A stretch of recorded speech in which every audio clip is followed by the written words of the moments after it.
تیسرے نمبر پہ زکوٰۃ کس مال پر فرض ہوتی؟ انسان کے پاس کون سا مال ہو تو انسان پر زکوٰۃ فرض ہوتی؟ تو اس کے علماء نے 8 چیزیں لکھی ہیں. وہ 8 چیزوں میں سے کوئی بھی چیز انسان کے پاس ہو، اس کی کوئی بھی صورت موجود ہو تو بندے پر زکوٰۃ ہے. نمبر 1، بندے کے پاس سونا موجود ہو. نمبر 2، بندے کے پاس چاندی موجود ہو. نمبر 3، بندے کے پاس نقدی بینک بیلنس پیسہ موجود ہو، کرنسی کی شکل میں، نوٹوں کی شکل میں. چوتھے نمبر پہ مال تجارت ہو. 5ویں نمبر پہ ان چاروں کو ملائیں، سونا، چاندی، نقدی پیسہ اور مال تجارت کو ملائیں 52.5 تولے چاندی کے پیسوں قیمت کے برابر. اس کے بعد یہ چاروں چیزیں مشترکہ ہوں تو اس پر زکوٰۃ ہے. نمبر 1، سونا. سونے کی مقدار آپ نے سنی ہے علماء سے 7.5 تولے. چاندی 52.5 تولے. نقدی پیسہ اتنا ہو جو 52.5 تولی آج کی جو قیمت موجودہ ہے 52.5 تولے چاندی کی قیمت کے برابر نقدی روپیہ موجود ہے تو اس پیسے پر زکوٰۃ ہے. مال تجارت میڈیکل سٹور بنایا ہوا ہے یا مکینیکل سپیئر پارٹ رکھے ہوئے ہیں، اس کی دکان ہے یا بک ڈپو ہے یا کوئی بھی چیز ہے جس کی خرید و فروخت کرتا ہے، اس مٹیریل کو جس قیمت پہ فروخت کرتا ہے اس قیمت کو لگا کر جمع کرے. جمع کرنے کے بعد اس کا حساب لگائے. اگر وہ 52.5 تولے چاندی سے آگے بڑھتا ہے تو اس پر زکوٰۃ ہے.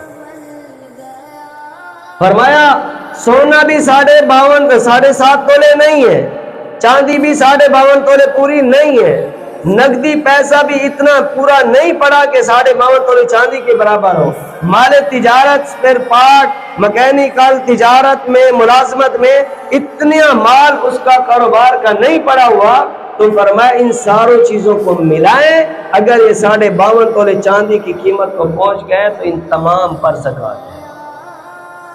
فرمایا یہ 4 چیزیں ہو گئیں، 5 چیزیں.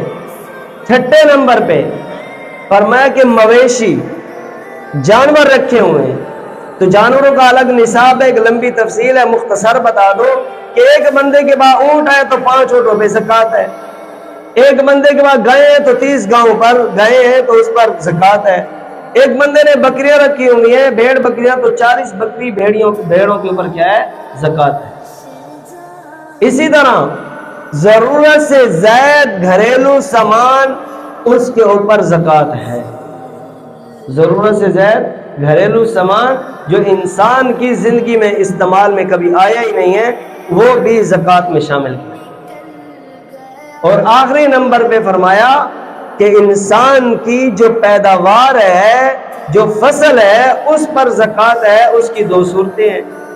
اگر فصل ہے جیسے ہمارے یہاں تھال میں لوگ بیج ڈال دیتے ہیں، اوپر بارش سے وہ فصل اگ آتی ہے تو اس پوری کی پوری فصل کو 10 حصوں پہ تقسیم کرے، اس کا 10واں حصہ زکوٰۃ میں دے.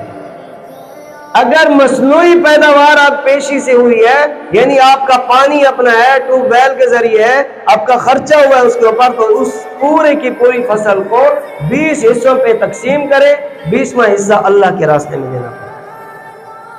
تو میرے بھائی یہ وہ چیزیں ہیں کہ جن کے اوپر انسان کو زکوٰۃ دینی پڑے. سونا ہو، صرف سونا تو 7.5 تولے ہونا چاہیے. چاندی ہو، صرف چاندی تو وہ 52.5 تولے ہونی چاہیے. نقدی پیسہ ہو تو نقدی پیسہ 52.5 تولے آج کی موجودہ قیمت کے برابر وہ نقدی روپیہ پڑا ہے تو اس پر زکوٰۃ. اور اسی طرح مال تجارت ہے، جتنے پہ آپ چیز بیچ رہے ہیں اپنی دکان میں اس سارے مٹیریل کو اکٹھا کر کے اس کی لسٹ بنائیں، اس کو جمع کریں، اس کیلکولیٹر مارے، جتنا پیسہ بنتا ہے اس کو حساب لگا کے دیکھیں کہ آج کے موجودہ 52.5 تولے چاندی کی قیمت کتنی ہے، اس پر اس کو 40 پہ تقسیم کر دیں، جو حساب نکل آئے گا وہ آپ کی زکوٰۃ. میں ایک سیمپل مثال دے دوں بطور فائدے کے. اکثر لوگ پوچھتے ہیں یار میرے پاس فلاں ہے، میں زکوٰۃ کیسے ادا کروں، مجھے اس کا کوئی طریقہ بتائیں. تو میرے بھائی نقدی کی تو آپ آسان سی سمپل مثال یہ ہے کہ آپ کے پاس لاکھ روپے ہیں تو لاکھ میں 2500 2500 زکوٰۃ ہے۔ آپ کے پاس جو بھی چیز موجود ہے آپ اس کو پہلے اس کی قیمت نکالیں۔ بھائی مثال کے طور پر آپ کے پاس سونا پڑا ہے، کتنا ہے اور کچھ پیسے ہیں، آپ اس کی قیمت نکالیں۔ بھائی میرے پاس 1.5 لاکھ روپے کا سونا پڑا ہو اور میرے پاس 1000 روپے بھی ہیں۔ اب 1.5 لاکھ روپے کا جو سونا ہے، اس 1.5 لاکھ کو آپ 40 پہ تقسیم کریں۔ کتنے پہ بولیں؟ کتنے پہ؟ 40 پہ تقسیم کریں۔ جو 40واں حصہ نکلے گا وہ اس کی زکوٰۃ۔ سمپل سی اس کی ترتیب ہے۔ اسی طرح میرے بھائی یہ وہ چیزیں ہیں کہ جس پر زکوٰۃ واجب فرض ہوتی ہے۔